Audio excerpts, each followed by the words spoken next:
Hello, this is Dr. Anthony Delmond. We've now spent some time discussing ethics in general. Now we want to move on to talking about ethical dilemmas, and we're going to talk about that to end out this section. So we talked about some clear-cut ethical issues and illegal activities, but salespeople and everyone else also face some ethical dilemmas. An ethical dilemma is a situation where somebody has to choose between alternatives, but each one has some desirable and some undesirable elements due to negative ethical and or personal consequences. So we'll talk about some specific examples here, and then we'll move on to some that people typically face. So here's an example. I usually read these out and let you all decide in class, but Jade's selling chemical fertilizer. Her customer is a farmer who says he's really concerned about the environment. The farmer doesn't really understand what's in the fertilizer Jade's company is selling, but she knows that her company does not sell any products that will satisfy the customer's eco-friendly stance anyway. Should she sell him the fertilizer, since he won't really know the difference? Obviously, if she does sell this to him, she's doing something that is not in his best interest because he doesn't believe in it, but she's gaining some money. If she does not sell it to him, then she's doing something that's good for him, but she's losing out on the potential revenue. So there's a benefit and a cost to both sides of this. And it's based purely on her ethical judgment. Another example, Cole's boss recently congratulated him on a new sales campaign idea that he said was going to put he said he was going to put in a request to give Cole a raise, but Cole's boss was mistaken. The idea wasn't really his, it was somebody else's. Should Cole say something? Now, I did this in class recently, and I had a bunch of students tell me that he shouldn't say anything and just hope the other salesperson stays quiet, or maybe doesn't know that that's why Cole got the raise. But again, an ethical dilemma. So we're not going to go through each one of these, but you can read them on your own and see what you think is ethical and which one is not. It's really a personal choice. So they're ethical dilemmas because there's two sides, and different people will take a different approach. It's not a clear-cut answer, even if it seems that way to you. Some common ethical issues that management has to deal with. Moonlighting is a big one. Moonlighting is when an employee is working maybe full-time for your business, but also has another job on the side, and it's working maybe after hours, maybe at night at another job. A lot of students say this isn't an issue, but it is an issue if it's causing if it's causing the employee to work less well at the job that is his or her main job. So businesses will a lot of times have something written into the code of ethics to say that a worker can't moonlight, can't do contracts on the side. Nepotism is another issue. Nepotism is where businesses hire or managers hire people that are related to them or people that they're connected with on a personal level, not based on their professional abilities. Harassment in the workplace is another common issue. Discrimination, misuse of company assets. Maybe you are borrowing the company car and taking it on joyrides, or just grabbing reams of paper for your own personal use from the company. Social media presence outside of work hours. Some people think this is a major issue, some people don't. It depends on what your job is. If you're working at a factory and what you do has nothing to do with work, probably fine. But if you are working as on the ethics committee, for example, and you are constantly posting on social media that you are skipping work to go play, that might be an issue. Technology theft.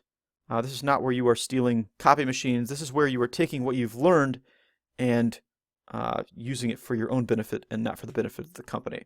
This is something that a lot of places worry about when employees leave, that they will go and take their tools and offer them to other competing businesses or take clients with them. So a lot of businesses have non-compete clauses. When you finish working at a company, you can't work in a similar company or at a competitor's office for X amount of years because you might be stealing secrets or clients. Stealing and cheating, obviously, issues, and data privacy violations. Sharing people's information or allowing for a breach of information. If you work with secure data and somebody gets a hold of it that is not part of the company, that's a data privacy violation. We see that with large companies all the time now when there's a security breach and social security numbers or phone numbers or addresses get leaked to the public or some hacker gets access. This ends up being an issue for identity theft down the road. So salespeople frequently navigate ethical dilemmas both inside and outside the workplace. What can management do to help salespeople reach the best decisions or the ones that are the best for the company? Well, obviously having a code of ethics is going to help. But sales managers should carefully consider how much pressure they put on salespeople. If everything is based on quotas, then salespeople have an incentive to cheat and do things that will help them increase their sales, even if it's not ethically a good idea. Sales managers should also think about how decisions about territory affect them. If you have a really good salesperson, you want to give them the area that's going to be the hardest to sell to, right? Because they'll be able to sell it. And the worst salespeople you have should be the ones that you give the easy stuff to, because they'll be able to do that. However, that's not really fair to the best performer, because the best person wants to have, some easy options as well. So decisions about territory can really affect how employees feel and then how they behave. They should also think about how honest to be with their teams. If they know there's going to be a layoff coming soon, how quickly should they share that? What should they do to kind of brace their employees for that? Things like addressing illness. If you have a chronically ill salesperson, if they have a lot of absenteeism, they're gone all the time, you need to kind of address how you want to deal with that.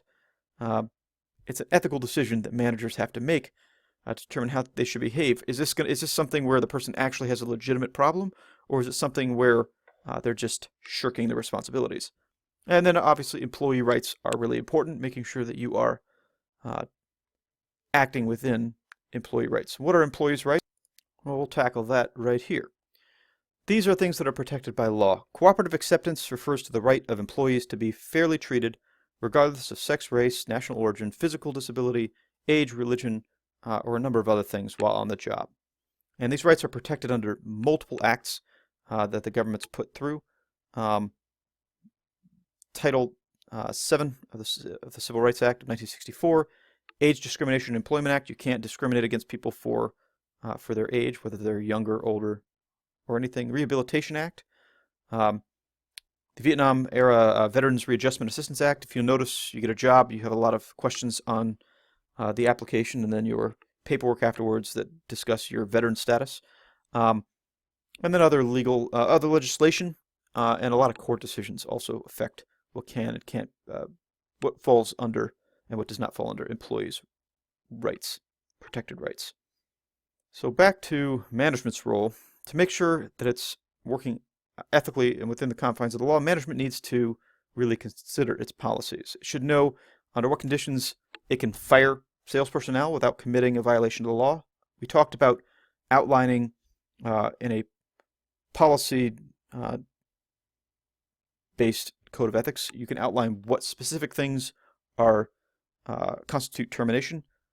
Previously, we had a termination at will in the United States where you could terminate an employee without cause, but a lot of states have moved away from that, particularly when we started caring more about workers' rights. Management should also know what rights sales personnel have regarding the privacy of their employment records. If there's a violation, what needs to be done. We talked about breaches a few minutes ago.